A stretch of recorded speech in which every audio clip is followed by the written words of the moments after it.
नमस्कार। राजस्थान समाचार में आपका स्वागत है। पेश है राजस्थान की खास खबरें। तनाव के बीच राजस्थान में high alert, Pakistan border seal, लगातार पेट्रोलिंग जारी, बीएसएफ को दिए गोली मारने के निर्देश। तनाव के बीच राजस्थान में हाई अलर्ट जारी किया गया है। पाकिस्तान बॉर्डर सील की गई है, लगातार पेट्रोलिंग जारी है। Su-30 MKL विमानों से सीमा पर गश्त जारी है। बीएसएफ को गोली मारने के निर्देश दिए गए हैं। राजस्थान में 1037 किलोमीटर लंबी सीमा है। आपको बता दें कि भारत पाकिस्तान के बीच तनाव जारी है। पाकिस्तान भारत पर हमला करने चला था, लेकिन भारत ने हवा में ही पाकिस्तानी मिसाइल को ध्वस्त कर दिया। भारत ने पाकिस्तान के 15 शहरों में सैन्य ठिकानों पर हमले की कोशिश को ही नाकाम कर दिया। राजस्थान में पुलिसकर्मियों की छुट्टियां रद्द, एडीजी ने जारी किया आदेश।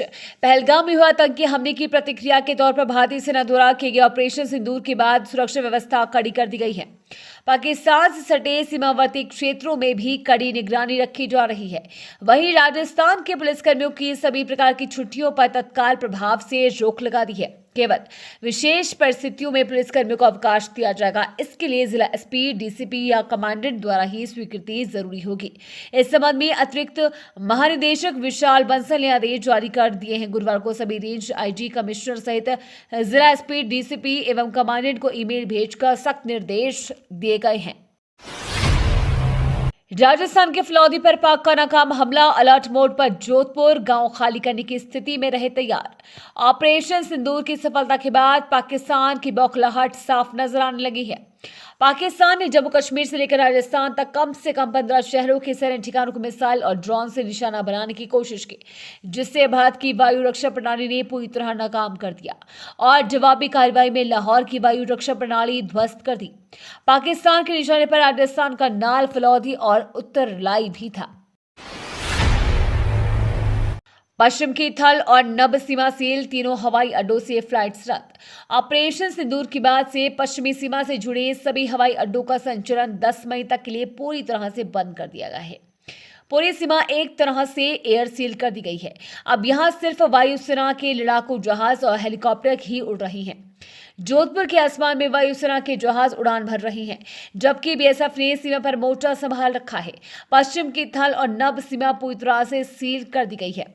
जोधपुर, बीकानेर और किशनगढ़ हवाई अड्डे से नियमित फ्लाइट्स बंद है। गुरुवार को जयपुर से भी 3 फ्लाइट्स रद्द हुई हैं। कांग्रेस की संविधान बचाओ रैलियां स्थगित, बाद में होगा नई तारीखों का ऐलान। भारत और पाकिस्तान के बीच बढ़ते तनाव के हालात के मद्देनजर कांग्रेस ने देश भर की जा रही संविधान बचाओ रैलियां और अन्य कार्यक्रमों को स्थगित कर दिया है। दिल्ली में हुई कांग्रेस कमेटी वर्किंग कमेटी की बैठक में पार्टी अध्यक्ष मल्लिका अर्जुन खड़गे ने इस फैसला लेते हुए तमाम कार्यक्रमों पर रोक लगा दी है। इन कार्यक्रमों को लेकर पार्टी की ओर से आगे नई तारीखों का ऐलान किया जाएगा। राजस्थान सरकार का बड़ा फैसला, सभी चिकित्सा कर्मियों की छुट्टियां रद्द, 6 जिलों में स्कूल बंद। ऑपरेशन सिंदूर के बाद देश भर में अलर्ट का माहौल है। भारत पाक सीमा पर बढ़ते तनाव को देखते हुए राजस्थान सरकार ने बड़े स्तर पर एहतियाती कदम उठाए हैं।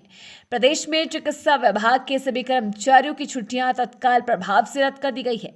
इसके साथ ही सीमा से सटे 6 जिलों में स्कूलों और कॉलेजों को बंद कर दिया गया है।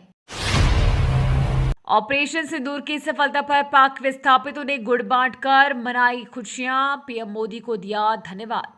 जम्मू कश्मीर के पहलगाम में आतंकी हमले की जवाबी कार्रवाई में भारत ने ऑपरेशन सिंदूर के तहत 9 आतंकी ठिकानों को तबाह कर दिया।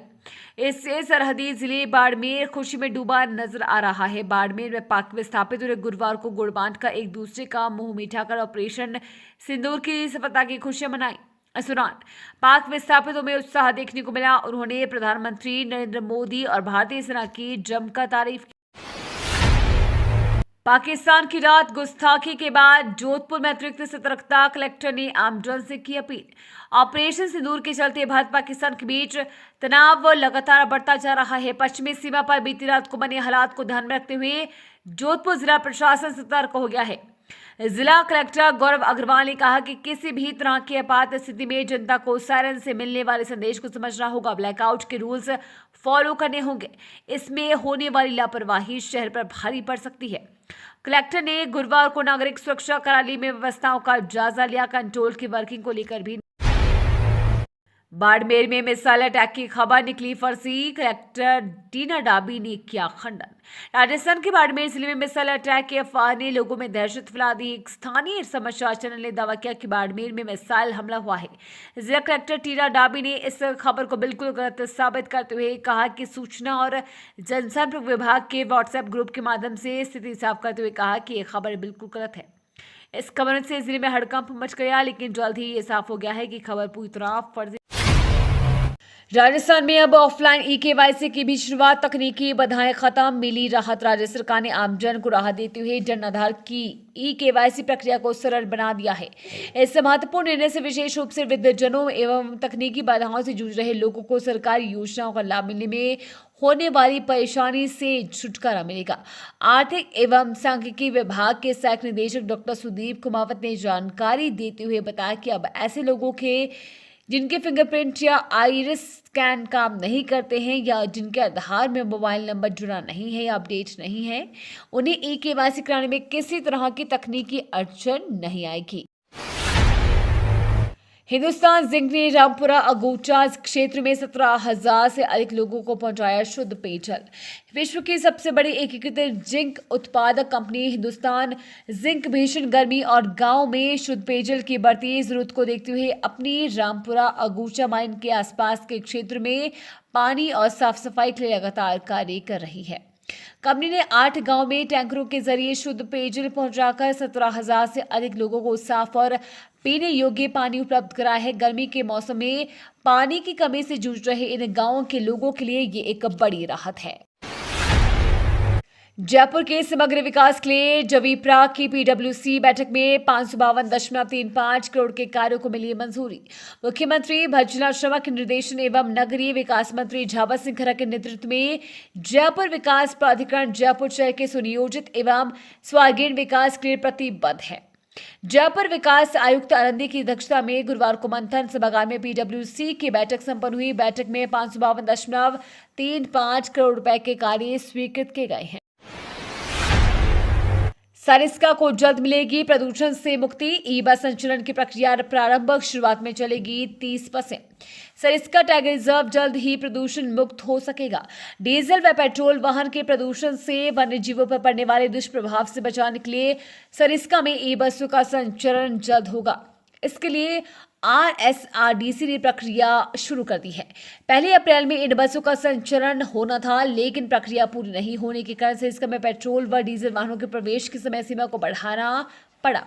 यदि सरिस्का में ई बसों के संचालन की प्रक्रिया सही समय पर पूरी हुई तो आगामी जून के अंत तक ई बसों का संचालन शुरू होने की संभावना है। बता दें कि सरिस्का में पहली बार में 30 ई बसों का संचालन होगा।